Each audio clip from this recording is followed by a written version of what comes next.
ខ្ញុំពិតជាមានការភ្ញាក់ផ្អើលមែនទែនសឹងថាខួររត់ចេញពីក្បាលតែម្ដងបងប្អូនពាក់ព័ន្ធជាមួយសារព័ត៌មានវៀតណាមបានចេញសារព័ត៌មានមួយនេះតាមពិតព័ត៌មានហ្នឹងតាំងពីថ្ងៃទី16មកម្លេះប៉ុន្តែខ្ញុំទើបតែឆែកឃើញព្រឹកមិញថ្ងៃទី18ទេនេះមិនមែនជារឿងលេងសើចហើយក៏មិនមែនជារឿងលំដែរណាបងប្អូនវៀតណាមគឺប្រកាសថាខ្លួនអាចផលិតប្រទេសឈីបបានហើយប្រទេសឈីបនេះបើបងប្អូនដែលអត់ស្គាល់គឺជាវាអាចនិយាយថាវាជាបេះដូងឬក៏ជាខួរក្បាលនៃគ្រឿងអេឡិចត្រូនិកសូម្បីមកថាទូរស័ព្ទដៃកុំព្យូទ័ររថយន្តក៏ប្រើទៅដោយហៅថាប្រទេសឈីបនឹងដែរនឹងឯងអញ្ចឹងបើថាវៀតណាមគេបង្កើតប្រទេសឈីបលក់នៅក្នុងទីផ្សារបានមែនសេដ្ឋកិច្ចវៀតណាមគឺដូចទឹកបាក់ធ្នប់អញ្ចឹងបងប្អូន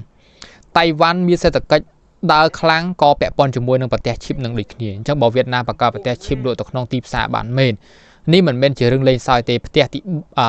អ្នកចិត្តខាងបើយើងផ្ទះទី3ណាអាចផលិតប្រទេសឈីបបានសេដ្ឋកិច្ចគឺខ្លាំងណាស់បងប្អូនហើយរឿងមួយនេះខ្ញុំក៏